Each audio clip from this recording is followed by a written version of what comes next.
the industries that collateralize the loans that creditors give out. This is oil. This is energy. And on that count, you're right. This is what the oil industry does. Going back to force doctrine, right? Yeah. Who gives a shit how much debt you have when you have the most powerful military on planet Earth with a navy that can say, "Oh, we'll just blow you up." But who owns that military? The United States government owns it and deploys it. But if the government is in debt and 50% of my income taxes are going to servicing the interest on the national debt, then our government is clearly occupied and controlled by the private interest. By who? By the private interest. And who are they? The international financial institutions, the bankers. And who owns them?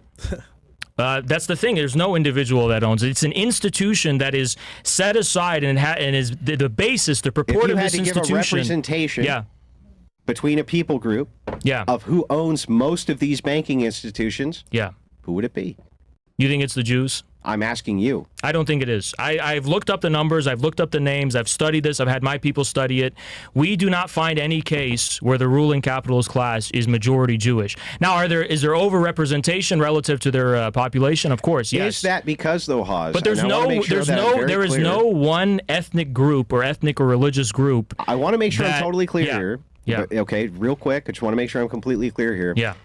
I want to make sure that you're not being biased. Because Bolshevikism, which you believe in, big C communism, was conducted, orchestrated, and executed by Jews. No, it wasn't.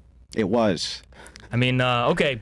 Well, if it was conducted and orchestrated by Jews, why is it that only for 2 years, and not even 2 years, just like a specific months within a year, was the Politburo even half Jewish?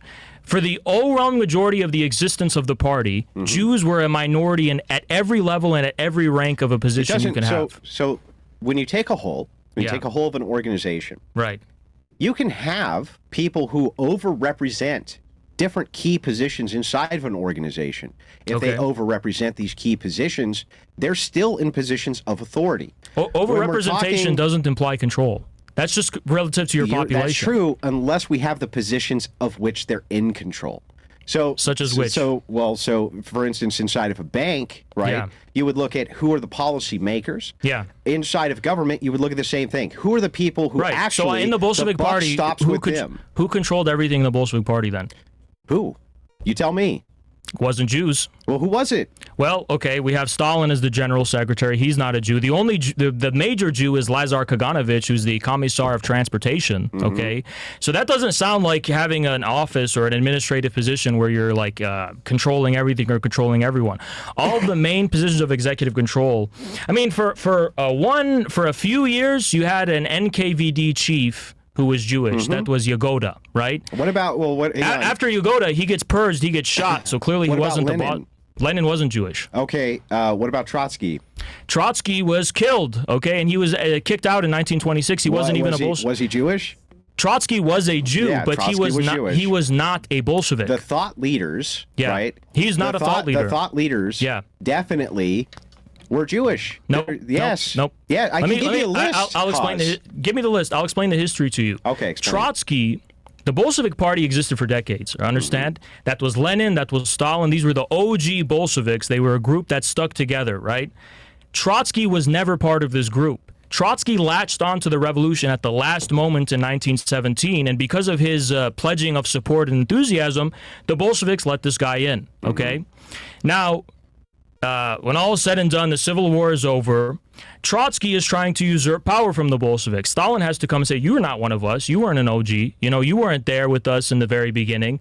So Trotsky wasn't a Bolshevik, and he was kicked out in 1926, shortly after the state itself was created. So to say that Trotsky was a thought leader of the Bolsheviks, A, he's not even really a Bolshevik. B, he wasn't in all a significant influence on the formation of the Soviet state because he was kicked out in 1926. Okay. Let me concede the point that it wasn't. And then we'll fast forward to modernity when you're trying to talk about these issues which communism is going to solve. When you're asking about the same thing, who is in these key points? Who is in these key demographics? Who?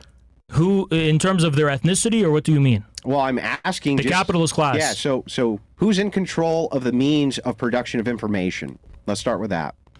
The banks. It's really going to come down to the financial institutions. Let's talk about the media itself. Same thing. Okay. Is there any overrepresentation? Yeah. Look, there's so many different groups with overrepresentation, though. Episcopalians have overrepresentation. As a matter of fact... Yeah, but if you look at a percentage which is narrow... Yeah. The narrower the percentage gets, the more the overrepresentation becomes. The reason I'm hesitant to focus that it's the Jews, because the majority of Jews... say that? Yeah, but the majority of the Jews are not in power, and the majority of the people in power are not Jews. Now, if there's a relationship of overrepresentation relative to their population, that's fine. We could talk about that and what the causes of that are. But that overrepresentation doesn't prove they control it. It just proves that they're overrepresented. That's it. Yeah, but so what would be the proof that you control the thing? The proof, it's in the very nature by which your power over the thing is executed, and it's all superficial. Right. There's a a capitalist system in which all of the wealth... We need to be super clear here. We need to be super clear. Yeah. I need to know... Yeah.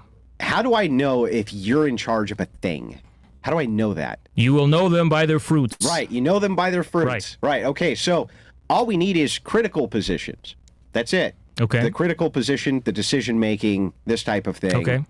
That's how you know who's in charge of a thing, right? The only consistent variable as far as how power has been executed and has been used, right? Let's just talk about the last 50 years, is to enrich the capitalist class. That's the only constant variable. Is it to enrich the Jews? Well, why are there all these poor Jews in New York that are dirt poor, that have literally nothing, that are Orthodox Jews? Why are they literally broke, Why are there so many Jews that are broke? It's clearly not for the benefit. By the way, nothing has been a bigger disaster for the Jews, if you ask me, than Israel itself. Okay, the Zionist project has been a total failure and a big disaster. In whose interest was the Zionist project? But hang on, let's move back a little bit. Yeah. What the fuck would, there's some poor Jews in New York, have to do with anything that we're talking about when it comes to the Because the only consistent variable, know them by their fruits, enriching the ruling financial class. That's the only consistent variable. Okay, so you can have poor people who are in New York, who are whatever ethnicity. Yeah. I still don't understand what that would have to do if you have an overrepresentation of certain groups in keyed-in positions. Well, what are they doing in those positions? On behalf of whose interests? What are they using their power to do, to fulfill? To enrich themselves. There you go. Yeah. So that's the capitalist class. It doesn't matter if they're Jewish. It doesn't matter if they're... I don't believe that if you were a communist that you couldn't do the exact same thing. That you couldn't enrich yourself. Show the examples, though. Of communists enriching themselves? Yes. Did Stalin die poor? Absolutely. He died with nothing. Poor? He died with a pipe. He died with his shirt and his suit, and I think he had one small cabin in the woods somewhere, and that's all he had. Look it up. Okay. He had nothing. He had no bank accounts. He had no wealth. He literally had nothing. He could just get whatever the hell he wanted when he wanted it. What evidence is there that Stalin was living a luxurious life? Even Khrushchev in his memoirs, Khrushchev would complain and say, Stalin, he's so hard on us. This is in the 1930s. He makes us eat porridge every night. We're never able to eat nice food. He makes us live austere, ascetic lives. This is the nature and character of Stalin. So what? So he makes you eat porridge? This somehow means that he doesn't have complete and total unilateral control of the state. He clearly did. Where is the proof that he is using power to aggrandize himself and luxuriously? You mean the proof that Stalin is what? He's utilizing the state's resources to enrich himself? Yeah, where's the proof? Yeah, he's in charge of the state. Could he have whatever he wants when he wants it? Stalin is someone who fully put himself in the service of his country and his people. Fully. Not even 1% was dedicated to himself. Where is the evidence of that 1%? I'm trying to be clear here. Yeah. What is it that you're asking me? Was Stalin not the head of the state of Russia? Yes, he was. Okay. Yes. Could Stalin get whatever the hell he wanted whenever he wanted it? Could he? I mean, could he abuse his powers? You're saying maybe, but had he abused his power, there would have been consequences. When you're in a position of total unilateral control, whatever your preferences are, He didn't. Even the CIA released a memo in the 1950s that said it's a big myth that Stalin has total control. He doesn't. He's accountable to his party. He's actually accountable to his party. Unless he wanted to kill him. He could only kill people in the party if he had a consensus of the party. That's the thing. It's not just that Stalin didn't like this guy, he had him killed. It's a big nonsense myth. So Stalin, who is the unilateral leader, you're saying, okay, so would you say that Kim Jong-un or Kim Jong-il, same thing.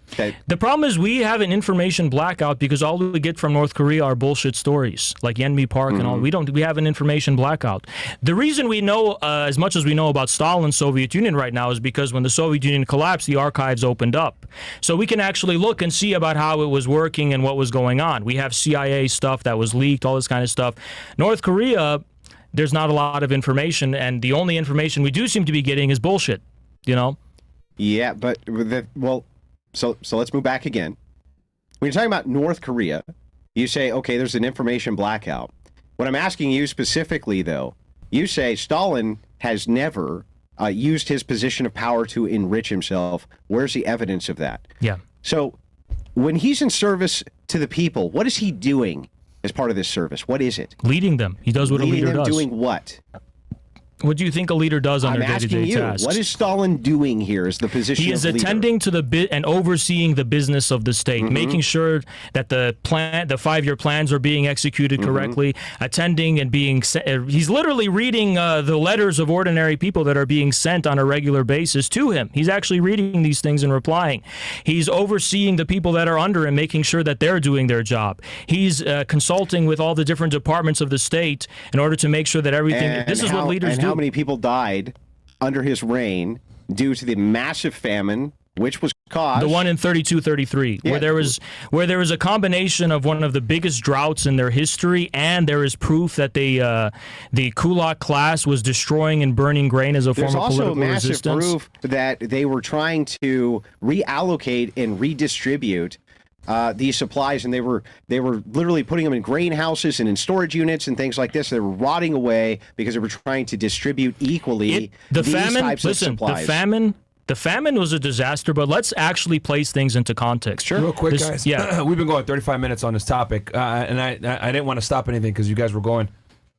But you know what we'll do? We'll take a quick break, and then I'll read some chats, and then we'll go back into this, and we'll talk about the famine and Stalin. Shoot other questions and keep going. I do want to get into, and I've been kind of fleshing this out, pulling out the dialogue so I understand exactly what your position is. I'd finally like to get into the moral position of communism. But not the famine, because I kind of want to... Yeah, we can get to that. Yeah. But can we start with the moral position of communism, and then we can dive into the famine portion? Yeah. That's where we left off was the famine, but wherever you guys want to start. Yeah, I'm cool with the moral stuff. I want to make sure that we don't bypass it because it's an elongated conversation. Sure. I'm going to start the timer anyway, just so I know it, but you guys go ahead. Take it away. Yeah, so my biggest issue here is the reconciliation. So I'll concede a few points.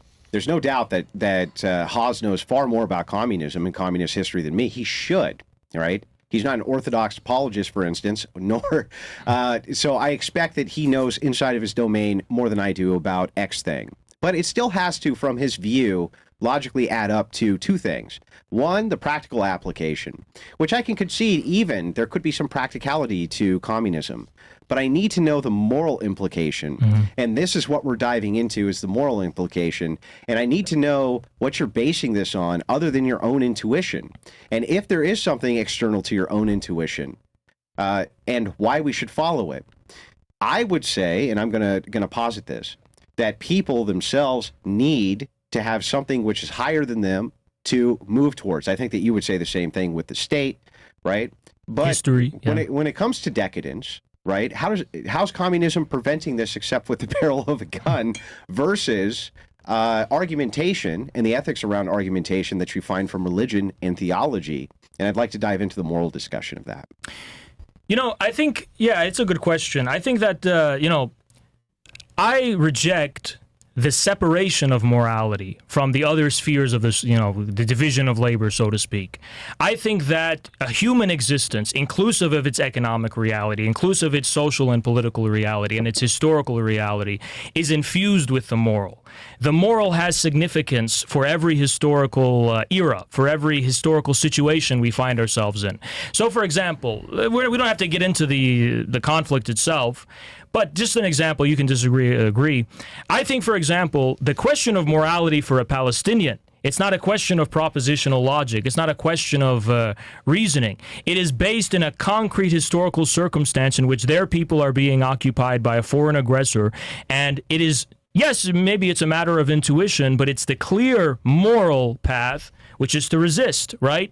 So history is riddled with situations like this. I would argue that every instance of the emergence of prophets, biblical prophets historically, they're giving people a message, but the message is not being justified to them on the basis of propositional logic. It's not being justified on the basis I'm not asking for a rational authority. I'm not asking for it makes sense logic. in the time that it's in, and people heed the call because they receive it as something that's making sense of the injustice of the era they're living in. There's many things here which would make sense even in this situation, which could be superior to picking a side. For instance, why do I care if Jews and Palestinians kill each other?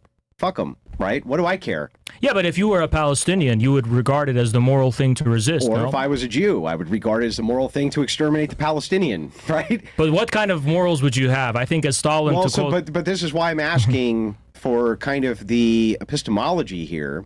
And I'm not asking for anything too precise, right? Kind of the general idea. I don't actually understand what the moral proposition of communism is, and Hegel certainly is not offering one. Okay. So what is it? What is the morality of communism? Look, I'm not dodging the question. This is a direct response. Yeah. Putin said that the moral code for communist builders was a document the Communist Party of the Soviet Union released precisely to answer this question. He says it's the same thing as the Bible.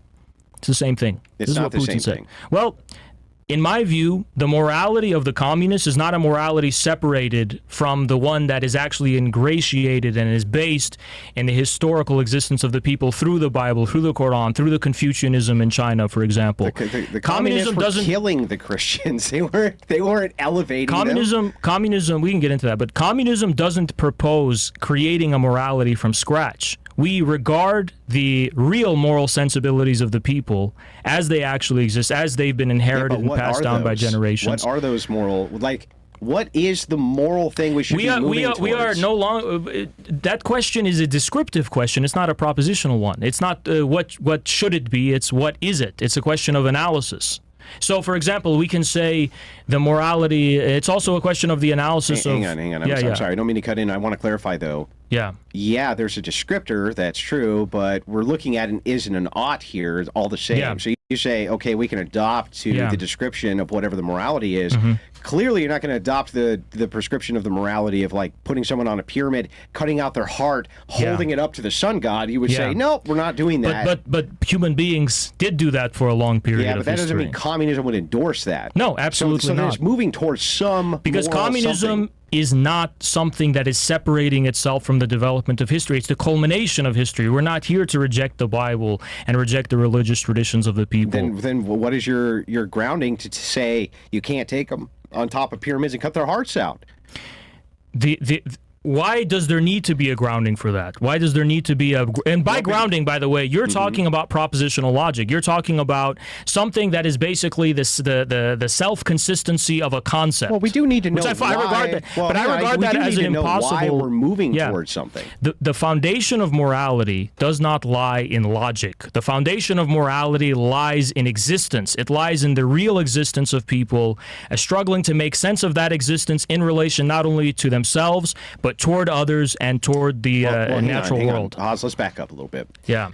Yes, I will agree that there's something far more expressive about what morality is than propositional logic or logic of any kind could really ever express, the external that you're talking about. Yeah. But you should still be able to give me a general idea of what it is communism, the moral descriptions of communism are moving towards. So in Christianity, for instance, let me give you the example. Inside of your worldview, isn't it true that you believe that it's material conditions, right, which set what men will do, not some sort of ontology which is the man, which sets what they will do? Materialism is not about a single directional cause and effect.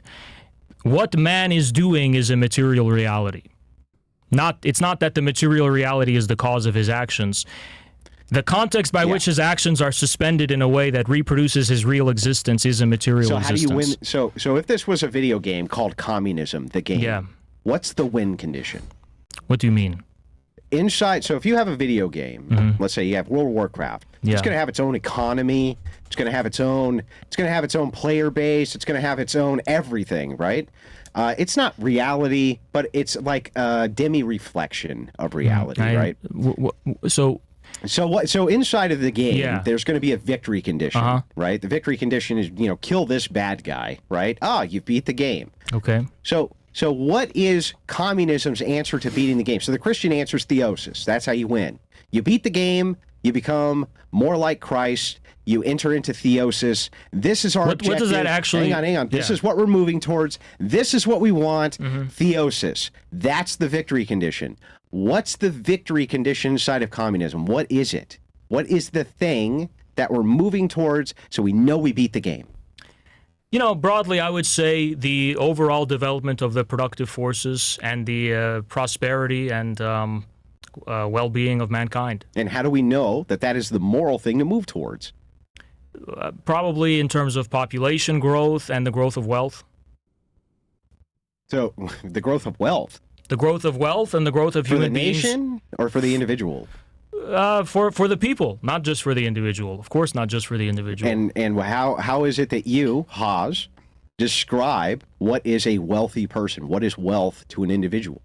Is it money? Is that what you're talking about? Material conditions? I think it can be recorded objectively. I mean, you by wealth, I'm not just talking about luxury. I'm talking about the necessities of people to exist. So the growth of a population, for example, can clearly be an indication that there's an expansion of wealth. It can be, but the poorest people also populate the most now.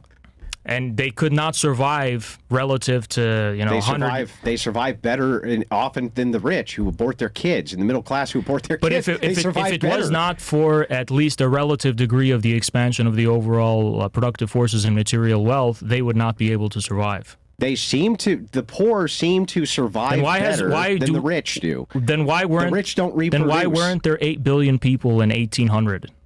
Well, so you have, and by the way, we're about to go way less than 8 billion people now. Sure. And there's never been more wealth. But in 1800, we couldn't... Hang on. There's never been more wealth produced I agree. On planet Earth. But so hang on. In 1800, we couldn't support that amount. Hang on. Let me ask the question. Yeah.